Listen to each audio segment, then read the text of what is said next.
respected invite speaker, Dr. Nisha, Assistant Dean, Research and Development, Savitha University, respected Professor Balamuralidharan, convener of the conference,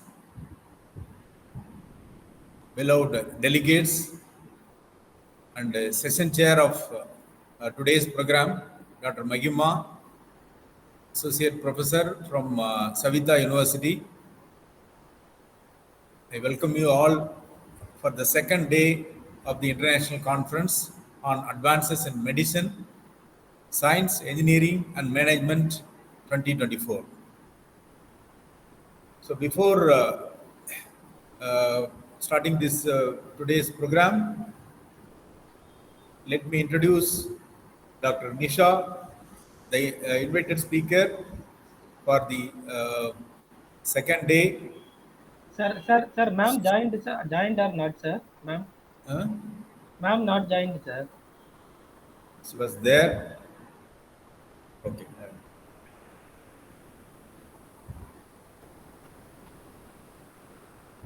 Okay, joined, sir. Sir, just now joined, sir. Madam?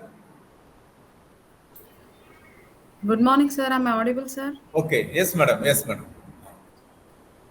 So, let me continue.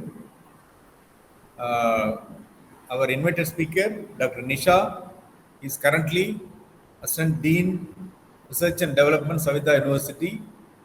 She did her MD Community Medicine in Chettinad Hospital and Research Institute, Care University, Chennai. She did her MBBS in KAP Viswanathan Government Medical College, Dr. MGR Tamil Nadu Medical University, Trichy.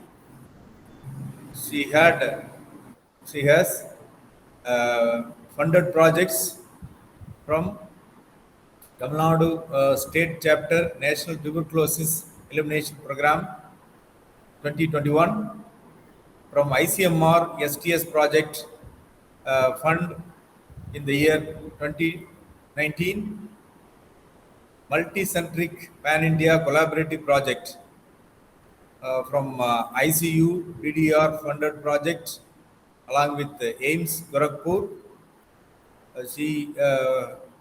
Another project on tobacco and hypertension, PGI Chandigarh 2022 funded, and ICMR STS project funded in 2022 on barriers in the access, diagnosis and treatment completion of extrapulmonary tuberculosis among stakeholders in Tamil Nadu, a qualitative study on road to tuberculosis elimination.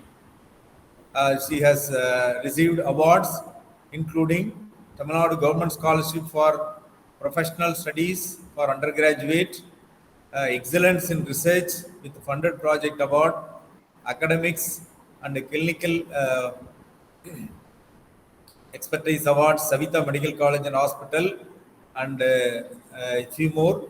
So she had published over 35 publications in patent, peer-reviewed journals, and so as I said, she is currently with Savitha Medical College and Hospital, Chennai. Also, she serves as Associate Dean of Research in Savitha Medical College. Earlier, she was with Jeevaraksha Trust, Karnataka, Bangalore as Research Associate and State Technical Officer in Tamil Nadu, John Snow India Private Limited in 2018 and so on. I welcome you, madam, and I welcome one and all once again for the second day event of International Conference on Advances in Medicine, Science, Engineering and Management. Now the session is yours, madam. Kindly start. Thank you for your warm words, sir. And good morning to everyone. Can I start my presentation, sir? Yes, madam. Yes, madam.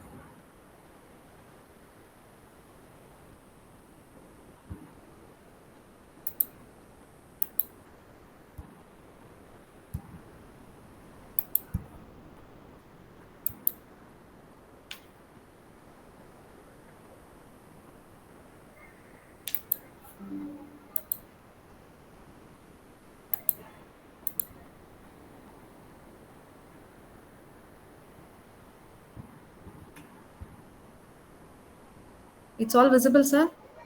Yes, madam.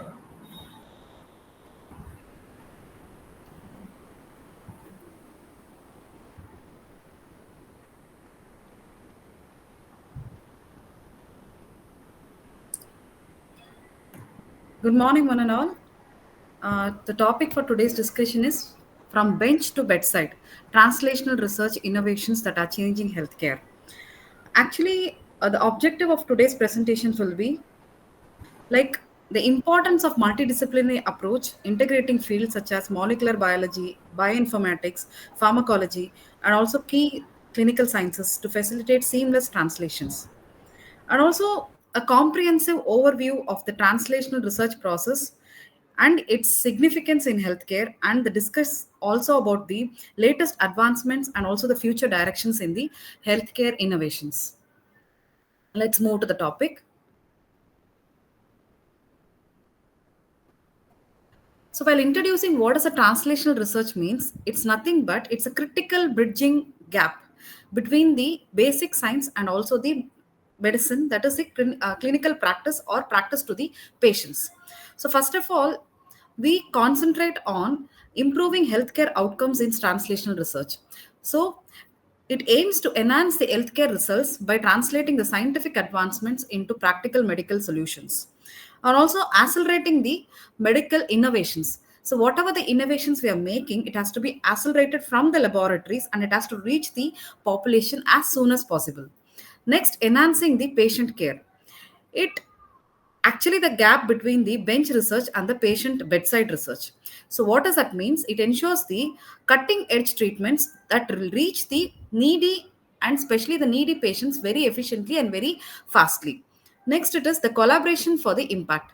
What collaborations? Basically between the researchers, clinicians, and also the industrial experts, because the combination of these three people will dive into the diverse talents and also the diverse innovations from the medical field, and it changes to the healthcare which reaches the patients very efficiently.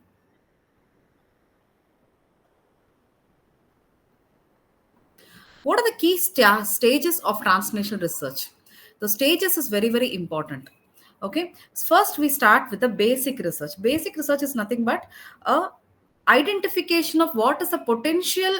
Maybe it can be a drug, maybe it can be an innovation, it can be anything, it can be a medical diagnostic product, anything. Okay, so just we are finding out whether this is feasible and it can reach the patients or not. So that is a basic research. That basic research will go into the preclinical research.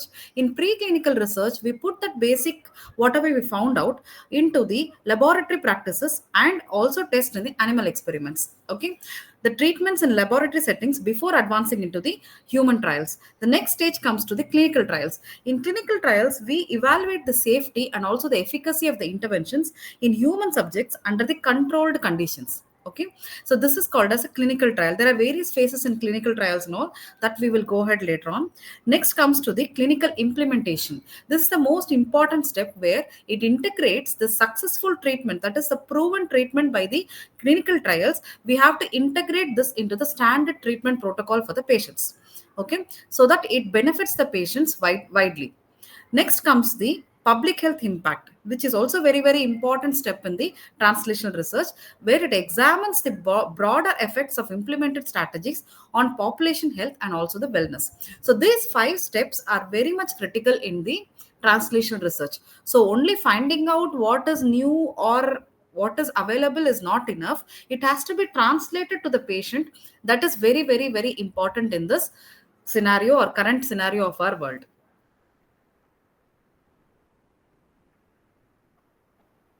I can quote an example of this famous Covishield example, that is mRNA vaccines, which we found out for the COVID outbreak.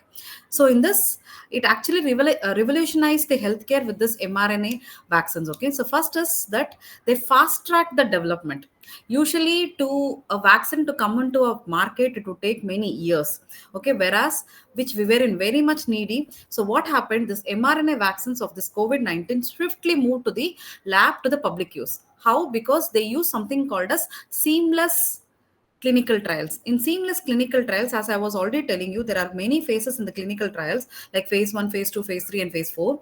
They tried to combine like phase 2 and phase 3 together, and they finished it. And that is why from lab it came to the public use very swiftly.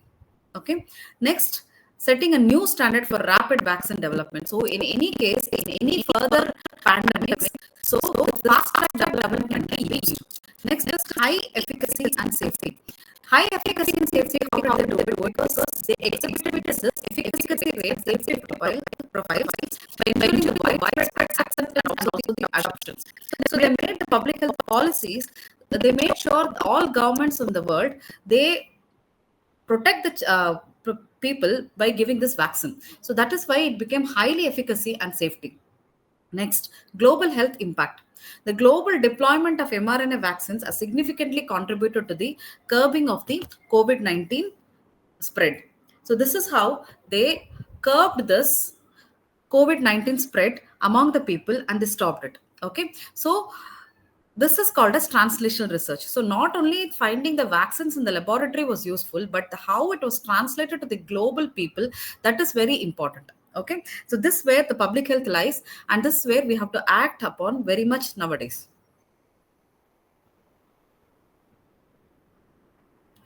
Next, we can see the impact of translational research on healthcare. Like there are driving innovations and also the patient care transformations which is happening in the new world today. So first is accelerated treatment development. As you already know, which I already quoted about the COVID-19 vaccine development. Okay, that speeds up the process from the discovery to treatment, and also the time the patients have to wait for the access also will be reduced very much. Okay, next is enhanced patient outcomes. So when the treatment or where the innovations are found out very rapidly, definitely the patient outcomes, or suppose let's take the prevalence of certain disease will come down very, very low. Okay, so the translational research significantly contributes to the improving patient outcomes by bringing novel therapies and also approaches to the clinical practice. Okay, next we'll move on to the empowering evidence-based medicine. Nowadays, the entire world is moving towards evidence-based medicine. So textbook medicines and also the what is prescribed in the things which is told by us or seniors, it's all getting obsolete now. Okay, so evidence-based medicine. So research is becoming very important. So once research, not only once, we are going to the meta-synthesis, meta-analysis, where meta-analysis will prove us the effect of particular drug or effect of particular innovation or effect of particular new standard treatments. Okay, so this solid evidence and data will enhance the decision making and also the patient care strategies in a very improved manner. Okay, next, addressing the unmet medical needs. So when you're addressing the unmet medical needs, let's suppose if you're going to any village or anything where we are asking them what is your requirement, they say that first the mosquito menace is too much in our place, how do we curb this? So that medical needs or what the needs of the people we have to understand first. For that, AI is nothing but artificial intelligence, which can be used and found out what is the needs of the people very much in that particular area. So by focusing on this translational research, healthcare can get better targeted and also meets the needs of the patients with conditions lacking effective treatments. Okay. Next, which is last but not very, very important thing is optimizing healthcare delivery. Okay. The healthcare systems can refine their practices and ensuring efficient and effective delivery of health to the patients. Okay, so finding out and keeping in the laboratories or keeping in the clinical trial centers is not enough. It has to reach the patients in a very much new and optimizing way of healthcare delivery system. Next, AI. AI is very emerging topic and also very very much fancy in our world now. AI is nothing but artificial intelligence in drug discovery. So drug discovery again is very much important, very much needy in our society nowadays. So that is revolutionizing the drug development with artificial intelligence. First of all, what is the picture shows here is the iceberg. Iceberg in sense, the top which we are seeing is accelerating the drug development or drug discovery, whereas which is submerged into the water is there are many other things which I'll be telling you. Okay, the first one is drug discovery. Definitely we are discovering lot and lots of drugs. Okay, so drug discovery through predictor molecular interactions and also identifying the potential drug targets and optimizing the clinical trial designs and leading to efficient time and cost reductions. These are all being done already. Next is enhancing the prediction accuracy. So how do we predict? So we use the artificial intelligence algorithms to improve the accuracy of forecasting a drug interaction and outcomes, and also aiding the researchers in making more informed decisions and increasing the success rates. So these are the things which we are seeing and which we all know. What we don't know, that is facilitating the personalized medications. What is personalized medications? Okay, I can tell you a very famous scientist in future slides, like where they do the personalized medication, which is nothing but we can get medications according to a gene setup. Okay, so gene setup, this enables the development of personalized treatments and also tailored to individual genetic profiles and enhancing the treatment and effectiveness and also the patient outcomes. This is sounds so interesting, right? Next is streamlining the clinical trials. So AI streamlines the clinical trial process by analyzing the vast data sets effectively. So initially they were like they would conduct clinical trials in different setups and they would have the data with themselves, but whereas using the AI power we can pool the data from different hospitals and different areas, even anywhere from the world we can pool the data, and we can do that data sets analyzing efficiently and identify the suitable patient cohorts and enhance the trial success rates very much. Next comes the optimizing drug repurposing. Like, let's take the example of remdesivir. All of us would have known what is remdesivir, right?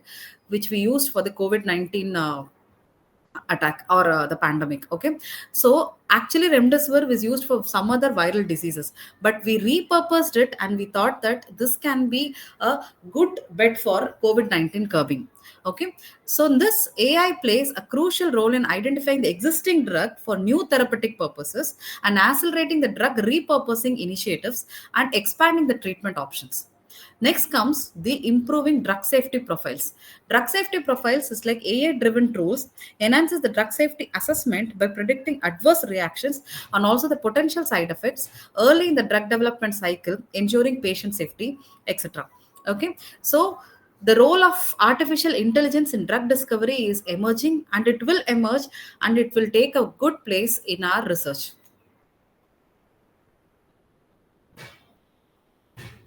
Next, innovative technologies in translational research. So, what are the technologies we'll look into? First is all of us must be aware of this CRISPR Cas9 for gene editing, right? It sounds so interesting that it enables the precise gene editing, okay, and revolutionizing the genetic research and potential therapeutic applications. So we can cut, edit our gene, and we can make it work for us. Okay, next it is AI and machine learning for drug discovery, which I already discovered, which I already told very much in detail about the artificial intelligence and the machine learning. So machine learning algorithms can be integrated with artificial intelligence, which accelerates the drug discovery process and leading to more efficient and effective treatments.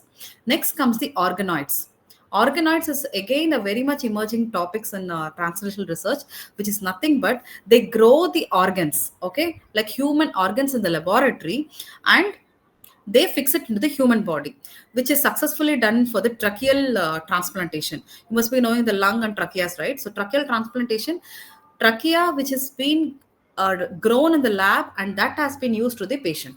Okay, so organoids and lab on chip models simulate human organs and complex biological systems, and offering the insights for drug testing and disease modeling. So this is one of the most emerging aspect of the translational research. Next it is next generation sequencing. What is next generation sequencing? Which you must be knowing, like human genome project. In this, they collect all the genes of all the diseases which is present in the world, and they're collecting a bank for this genes. Okay, so it's something called as next generation sequencing technologies, enhancing the genomic analysis and enabling personalized medicine and advancing the diagnostic capabilities. Okay, so these are few of the very innovative technologies which is already taking place in translational research currently in the world. Next, a very much needed topic, that is research in oncology, translational research in oncology, because nowadays the cancers are growing very rapidly.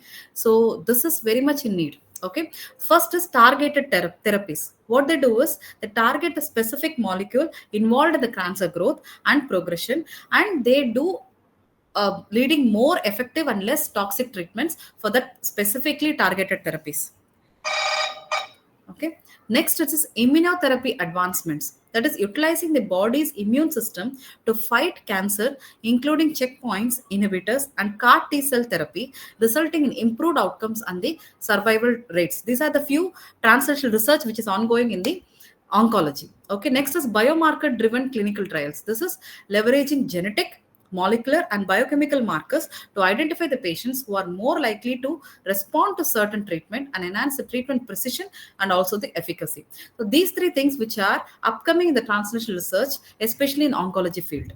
Okay, which is targeted therapies, immunotherapy advancements, and also the biomarker driven clinical trials. Next, we'll move on to comparison of what is traditional versus translational research. Traditionally, what happens is longer timelines for study completion. Okay, whereas it focuses limited on the immediate clinical application. Whereas in a translational research, this accelerates the timelines for research outcomes, and it does direct emphasis on the improving patient outcomes. If you can see the picture also, an apple is an apple in a traditional research, whereas in a translational research you can see the mix and match of all the fruits, and that is how it translates the bench-side laboratory things to the patients immediately and very swiftly. Okay, so I can tell you, this is Dr. John Doe, pioneer in gene therapy, which we have already talking, right? Gene therapies, which is very much emerging in our field right now. So this gene therapy, ma'am, Dr. John Doe is the pioneer in gene therapy. Next, we'll move on to Dr. Smith, John Smith, who is innovator in AI-driven drug discovery, which we were talking, right? A lot of drug discoveries using the artificial intelligence and also the machine learning. So, sir is the Dr. John Smith innovator in AI-driven drug discovery. Next comes a famous Dr. Emily Johnson, leader in personalized medicine. Personalized medicine is we get therapies according to our gene setup. Okay, so these are the key figures in translational research. These are the leading experts driving healthcare innovations.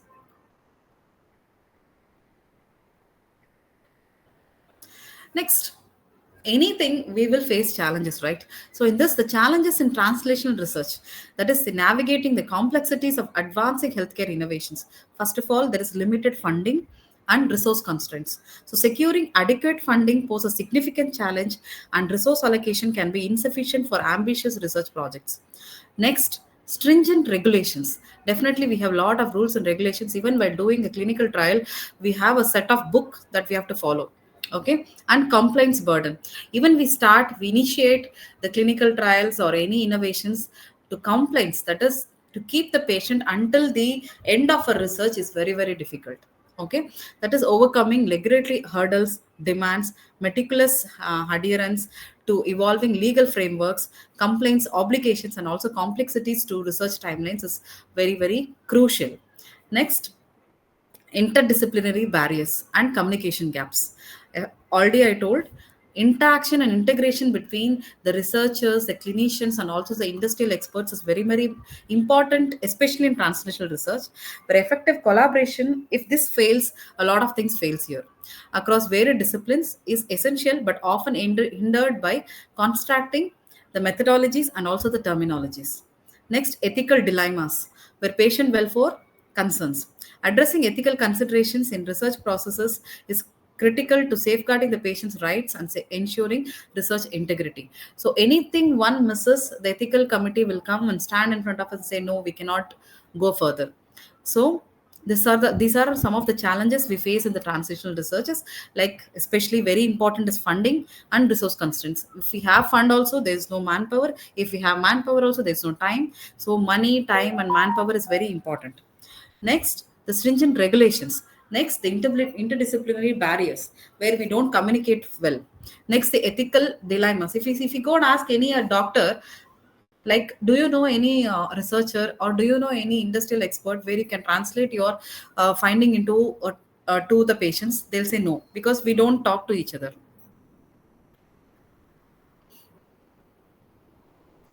Next, timeline for major breakthroughs. Which are the major breakthroughs which we already faced in translational research? Is first is that Human Genome Project in 2000, which I already told that they collected all the genes of all the various diseases which is present in the world, and they've kept a bank. Okay, that is called as Human Genome Project, where a researcher can pick a gene from there, and you can work on, and you can do that first, that clinical that's preclinical research can be done using the genes.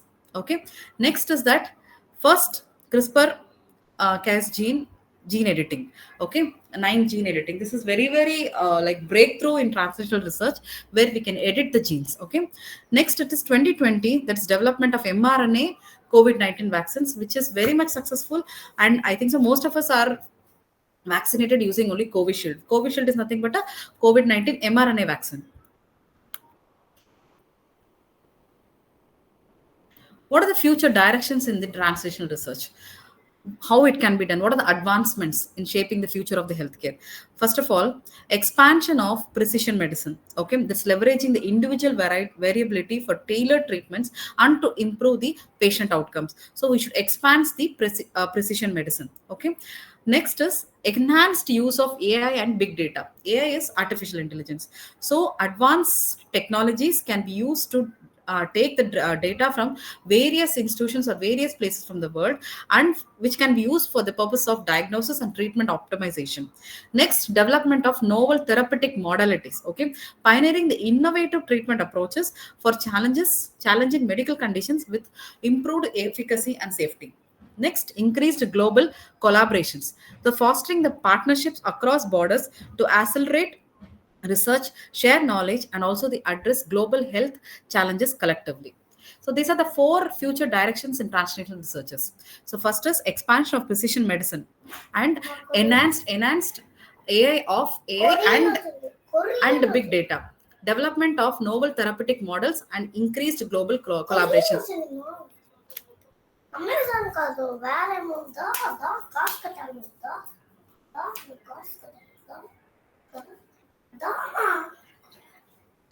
Next, the case study. Sorry for the disturbance. Case study, translational research in rare diseases. So you can see the focused research initiatives, direct research efforts to tackle the complexities of rare diseases, aiming to develop the targeted therapies and interventions.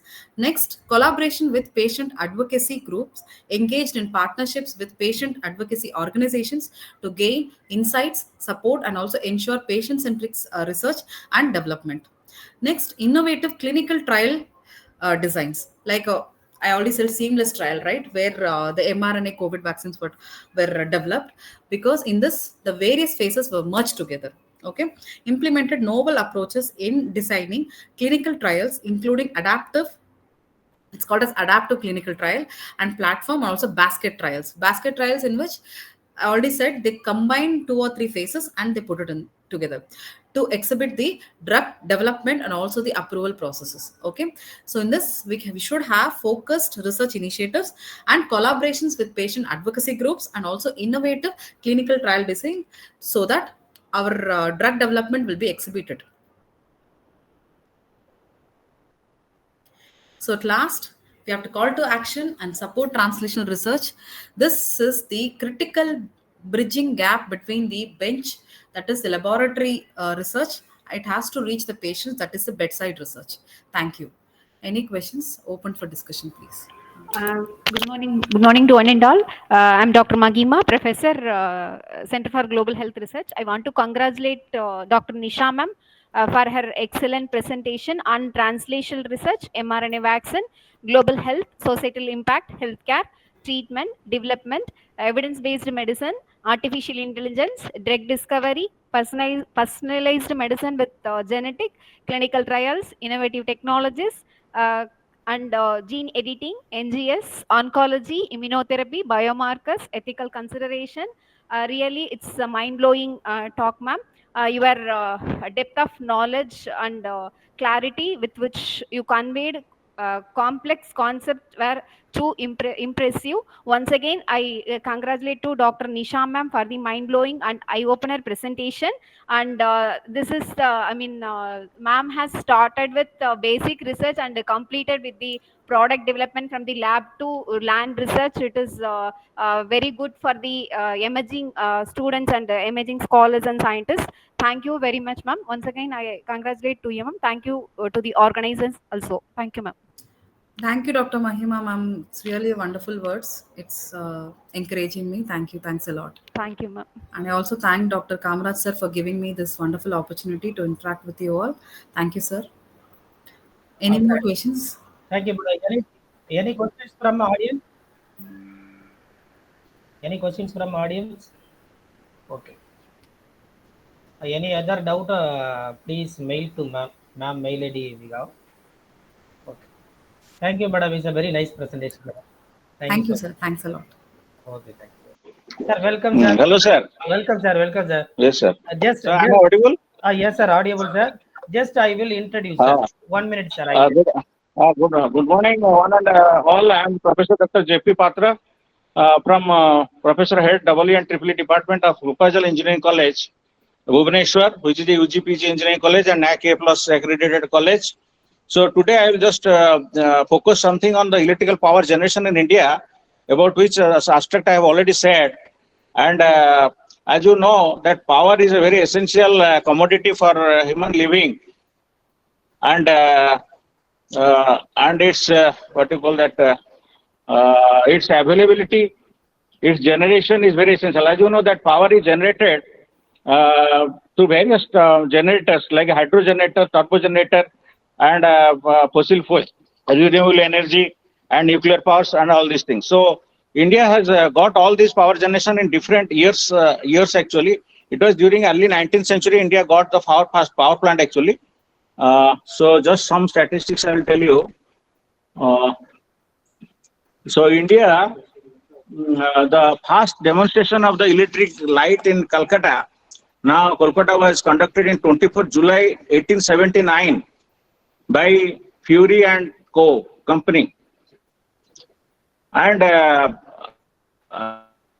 so far as the power generation is concerned, now by 2019, it was electrical coverage was 99.94% in India. Installed capacity was 441.969 megawatt.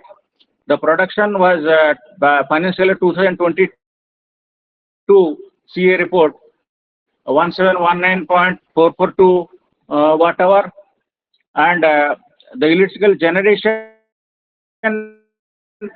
was electricity generation was the average electricity is 1.327 kilowatt hour per capita actually.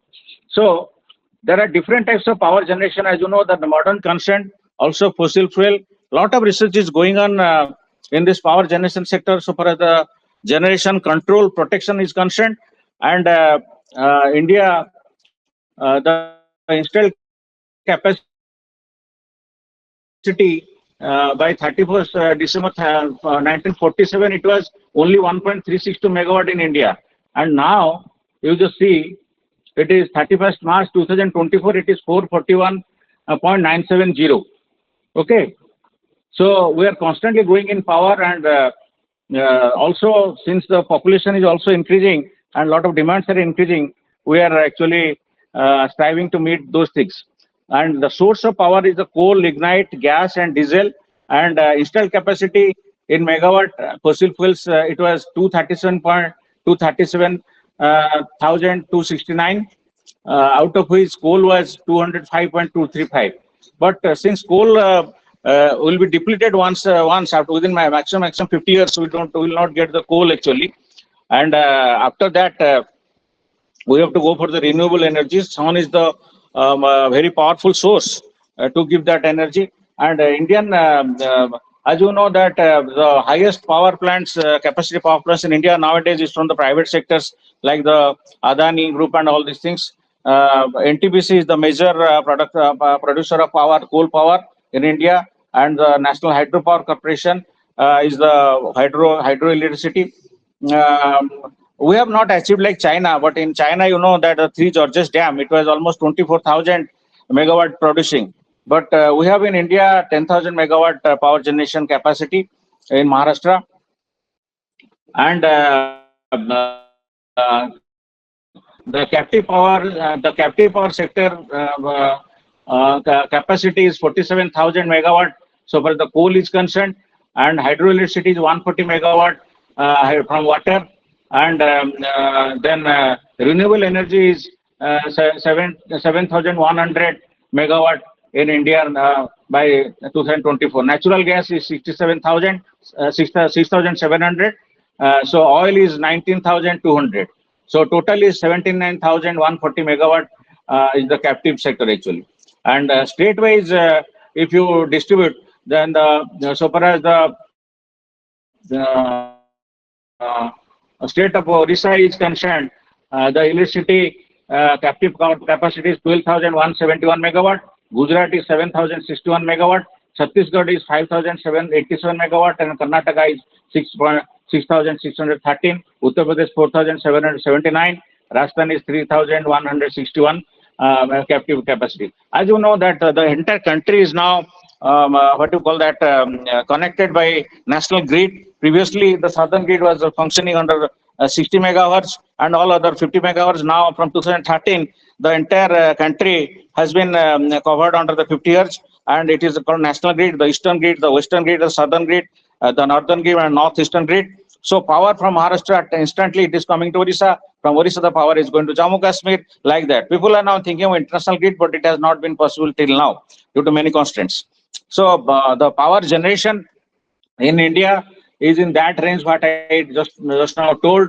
And since from early 19th century, when India was under the British rule, the power plant in Darjeeling has started, and slowly in each state, the government of India is setting up new power plants, thermal, hydro, through different corporations. The state governments is also implementing. The private sectors are also implementing captive power plants. I myself was exposed to when I was starting my career in the industries, I was exposed to a ACF Ramdobiri Sudan, the captive power plant in Orissa.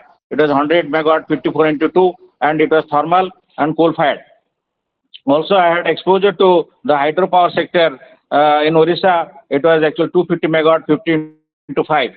So the power generation, even though now 100% dependent in India on coal and hydro, but slowly the renewable energy has to take place its proper place. Otherwise, we'll not get the ingredients or inputs to this power generation. And power, you know that it is generated by turbo generators or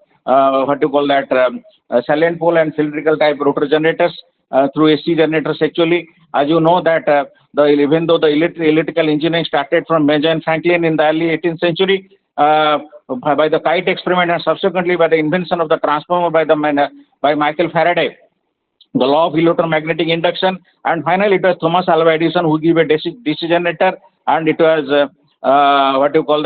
in America the AC generation started in the early 19th century, and finally the AC generation was popular throughout the world, and the world was lighted.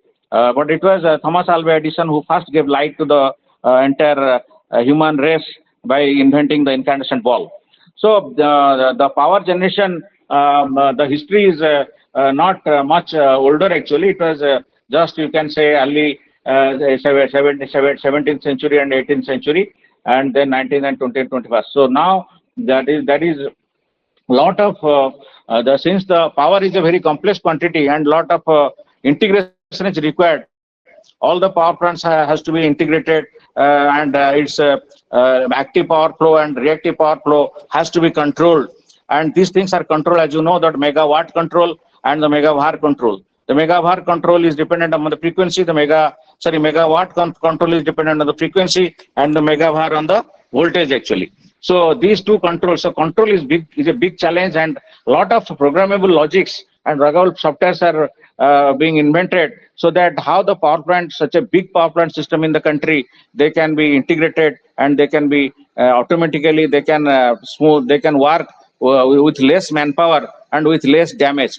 Loss of the power is also a big problem nowadays. So theft, electricity theft, and conductor quality.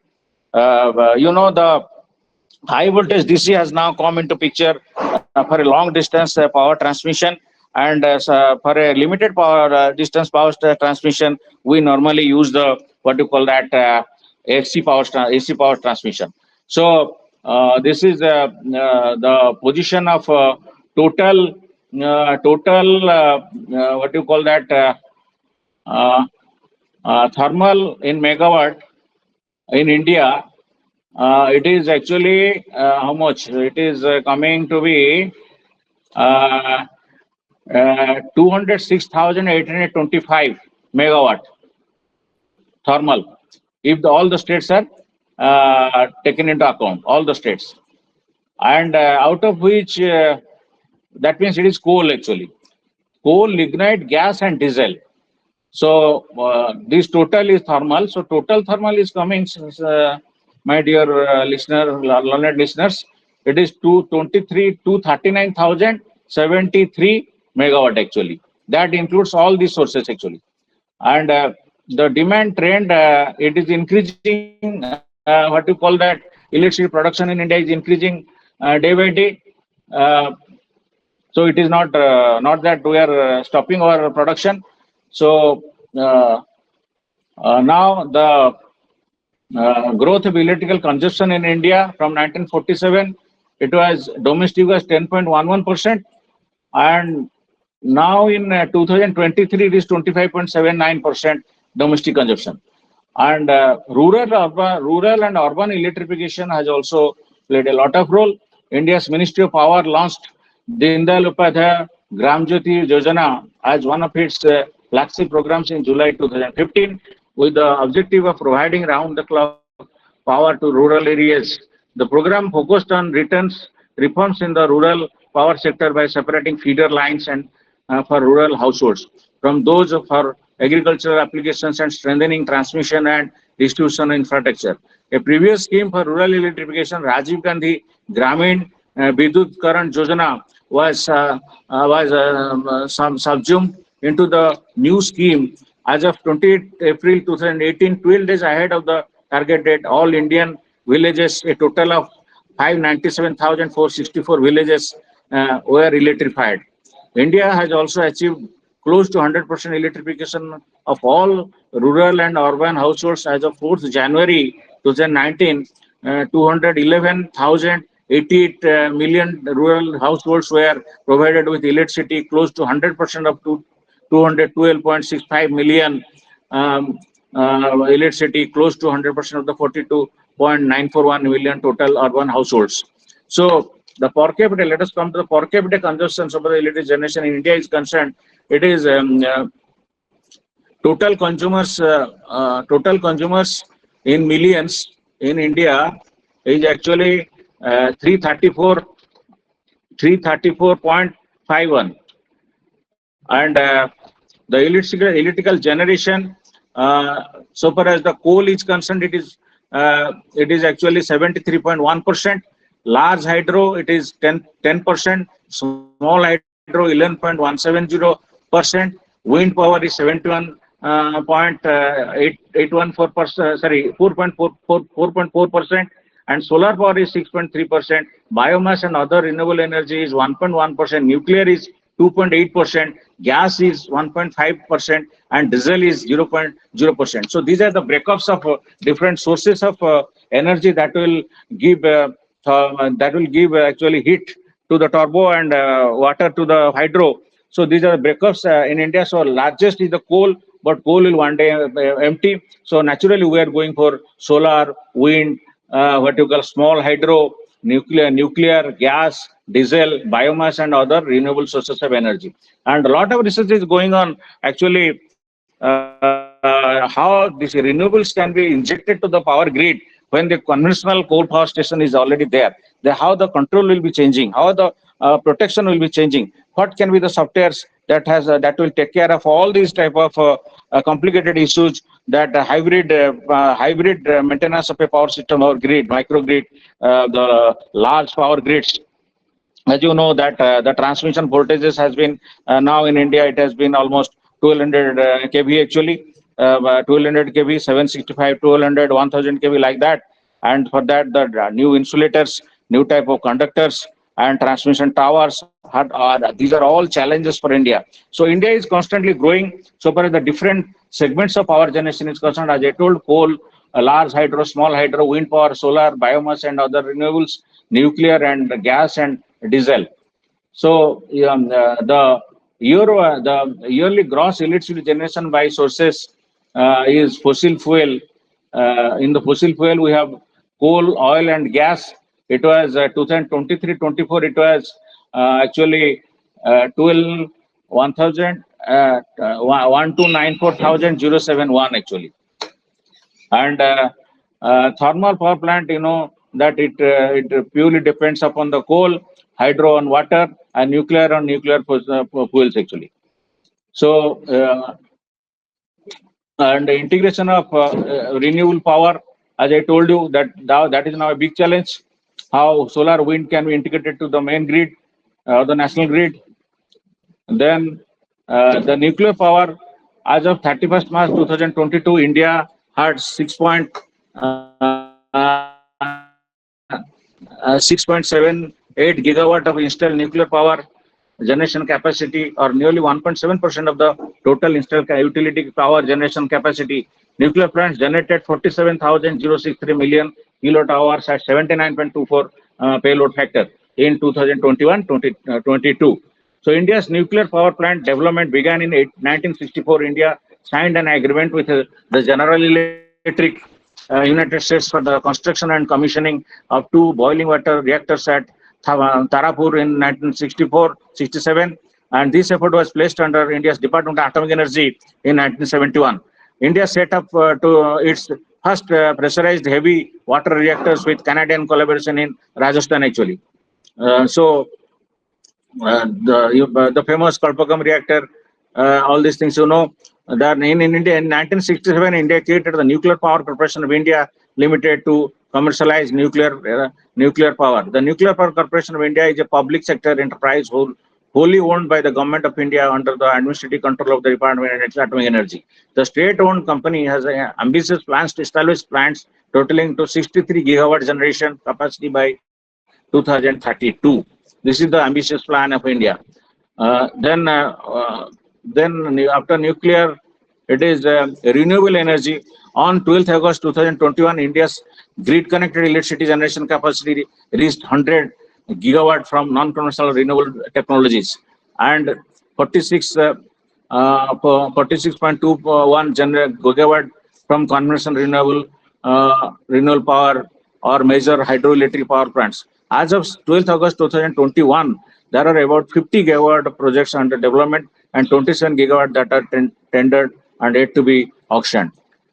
So the installed capacity of non-conventional renewable power as of 30th April 2024, wind is 46,162 megawatt, solar including off-grid capacity 82,637 megawatt, small hydropower projects 5,005 megawatt, biomass power and gasification and biogas co-generation is 10,355 megawatt. So and waste to power is 591 megawatt. Total non-conventional is 144,751 megawatt actually in India. So the hydroelectric power plants are at Darjeeling and Sivasamudram were among the first in Asia and were established in 1898 and 1902 respectively. India's potential for hydropower has been assessed to be about 125,570 megawatt at a 60% load factor. India is ranked 4th globally by underutilized hydropower potential. The estimated amount of viable hydropower, including off the stream pumped storage hydroelectric potential, varies with improved technology and the cost of electricity generation from other sources. In addition, there is estimated 6,740 megawatt of potential for small, mini and micro hydro generators and 56 sites for pumped storage schemes with an aggregate capacity of 94,000 megawatt have been identified. In 2020, 2020, the power tariff from solar PV clubbed with pumped storage hydro have fallen below the coal-based power plant tariffs in offering best load and peak load power supply. So, and the solar power, the solar energy sector in India offers potential enormous capacity through little of this potential has so far been exploited. Solar radiation of about 5,000 trillion kilowatt hour per year is incident over India's land mass, with average daily solar power potential of 0.25 kilowatt hour per meter square of used land area with available commercially proven technologies. As of 31st March 2024, the installed capacity was 81,813 gigawatt, and nearly 66.7% of the utility electricity generation in India is the third producer of solar power globally. So this is a great achievement. And we have a non-conventional source of energy ministry to look after that actually. So, so solar power is also in our synergy with other types of power generation. A major disadvantage of solar power is that it produces electricity only in daylight and not during night time or cloudy daytime. These disadvantages can be overcome by adding energy storage capacity such as pumped storage hydroelectricity. A proposed gigantic scale multipurpose project to interlink Indian rivers envisages coastal reservoirs for harnessing river waters, and that would also create adequate pumped storage hydropower capacity for energy storage on a daily, weekly basis of by consuming the surplus solar power available during this day. So now in the wind power, see how God has given so many forms of energy. Wind power. In 2021, the onshore wind power potential was assessed at 302 gigawatt at 100 meters and 695.50 gigawatt at 120 meters above ground level. The estimated potential is found on the high side as the present installed capacity is operating below 20% on average against the minimum 30% utility factor. Considered while assessing the wind potential out of the 695 gigawatt potential at 120 AGL, 132 gigawatt potential is assessed to have more than 32% utility factor. And biomass power, then turf-field biomass, biogas, then geothermal energy. India's geothermal installed capacity is experimental and commercial use is insignificant according to some estimates. India has 10,600 megawatt of geothermal energy available. The sources map for India has been grouped into 6 geothermal provinces. Himalayan province, then Aravalli range, then Andaman and Nicobar, then Camber range, then Jharkhand, Surajkund and Hazaribagh, then Dharwar, Kratonic province, peninsular India. Then tidal power. In 2021, the Ministry of New and Renewable Energy, Government of India, and the Renewable Energy Development Agency of West Bengal jointly approved and agreed to implement India's first 3.75 megawatt Durga Duani mini tidal power project. Electricity transmission and distribution, I am not going to that. Actually, the HVDC 220 kV and above transmission line circuit is 15,556. 765 line is 36,673 kilometers. 400 kV lines is 173,172 kilometers. 220 kV lines is transmission lines are 170,748 kilometers. 230 kV and above is 396,149 circuit kilometers in India. So, trading of electricity, India 2023-24, it has traded 3,763 megawatt, Nepal 154, Bangladesh 413, Myanmar 8. So like that, the India is also selling electricity. And so finally, I want to conclude that the electricity generation in India is progressing substantially well, and our new focus is on the renewable solar PV and wind and biogas and geothermal, tidal, all these type of renewable sources of energy, and modern technology to integrate all these energy sources and give a very good grid, actually national grid. So that is the thing. With this, I humbly conclude my speech. If anybody has any questions, they can throw to me on the electrical generation, because I will try to answer their questions. Should I continue or? Yes, sir. Yes, sir. It's completed or not, sir? Hello. Hello. Should I continue or? Sir, actually, do you complete the presentation, sir? Complete or not? Is there any other there? Hello. Hello, sir. Hello, sir. Yes, sir. Audible. Yes, sir. Audible. Yes, sir. Yes, sir. Is there any other points are there, sir? Your presentation.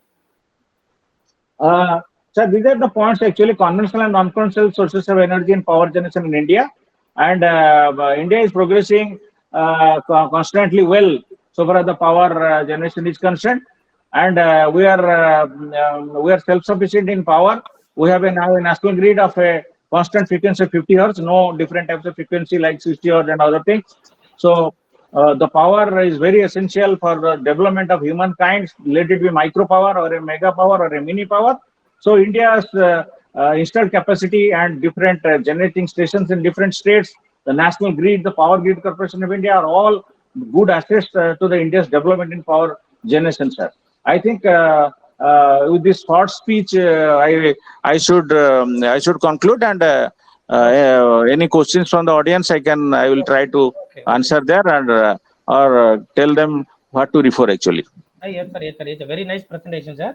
Thank you, sir. Thank you, sir. With a limited time, and this is yes, sir. basically this difficulty in mobile phone. Yes, I brought. I'm in the college, sir, now, and in the college I actually brought the phone of one of my colleague, and where the Google Meet was possible, and yes. then he again reinstalled the Google Meet in my smartphone, and I think in my smartphone now it will be working. So this was the basic difficulty. Yesterday I joined. There is no problem. Yes, sir. Yes, but today actually this thing became the problem actually. It is my proud privilege that I got an opportunity to address somebody on this power sector of political power generation in this international conference conducted by Endurance, and I will be definitely grateful for this opportunity what Endurance has given to me. So in future also I will be more interested and delighted to get associated with all this. My research area are all on power, what you call that, in the electrical power systems, the microgrid, the electrical vehicles. I have almost 50 patents now published, and almost 10 design patents are actually approved or granted. I have 2 Canadian copyrights approved. I have 4 SCI journals paper already published, about 11 Scopus paper already published. I have authored 7 textbooks now. I have received 3 international awards recently by yesterday, and I have almost 3 e-books I have already compiled, and there are many IEEE conferences where I have presented the paper. Almost it is 15 now. So these research pursuits are continuing, and power generation is the most important factor, and distribution and transmission and utilization. So unless the power is generated, how can we cannot achieve our target actually? When we want 100 megawatt, means if the generation is 90 megawatt, 10 megawatt is a deficit that we have to borrow from other countries actually. And you know that the foreign countries like the Canada and USA, they are surplus in power actually. They are selling power and through big transmission lines. My guide Dr. Das was there in Canada. He was telling how through big transmission lines actually the bulk power is transmitted through very long distance in Canada actually, and in winter season and also in summer season, very so in that 1200 kV capacity actually, and some big megawatts of powers are generated, are transmitted actually. So transmission of power is also very essential, because if the power is generated in Arunachal Pradesh, we have a largest, highest electrical hydro generation in Arunachal Pradesh actually.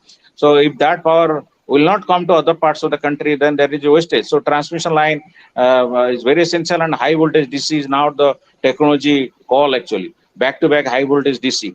And for a limited distance, the high voltage AC transmission is being adopted. Insulator designs have been improved. The kilovolt range, now previously it was 440. Everybody knows that 440. Now it is 765, 1000, 1200 kV, like that.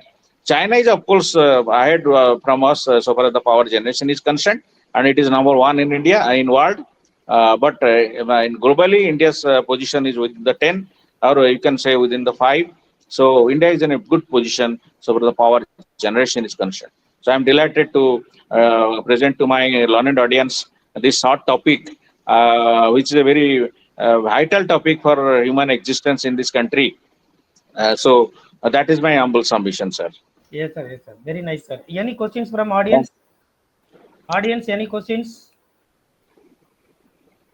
No, sir. Any other doubts are there? Audience will send the mail please refer my email actually, yes, and sir. WhatsApp number 986109669 is my WhatsApp number. Yes, sir. 986109669. You can interact me in the WhatsApp itself or in the mail actually, jpp42003@yahoo.co.in. So in both the things, you can interact me so for the power generation, research, interaction, and microgrid, and all these electrical control systems are concerned. So I will be delighted to interact more on all this, because research is my passion. That makes the days nights and nights as days. So that is the basic thing, and we all should join together by this type of conferences, which is highlighting on the research and development areas in the generation, transmission, and distribution of this country. So I will be more delighted if in the WhatsApp or in the email, somebody or my learned audience interacts with me, and I will interact with me. I have in my career visited most of the renowned IITs of the country, like the Indian Institute of Science, Bangalore, the IIT Madras, and the IIT Kharagpur, and the IIT Mumbai, and the IIT Kanpur.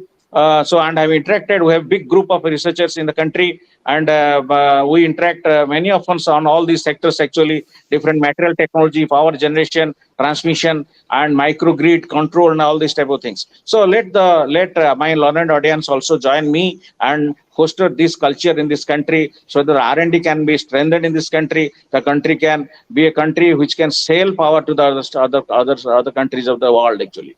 So that is my wish for the future. Thank you very much. Okay, thank you, sir. Thank you, sir.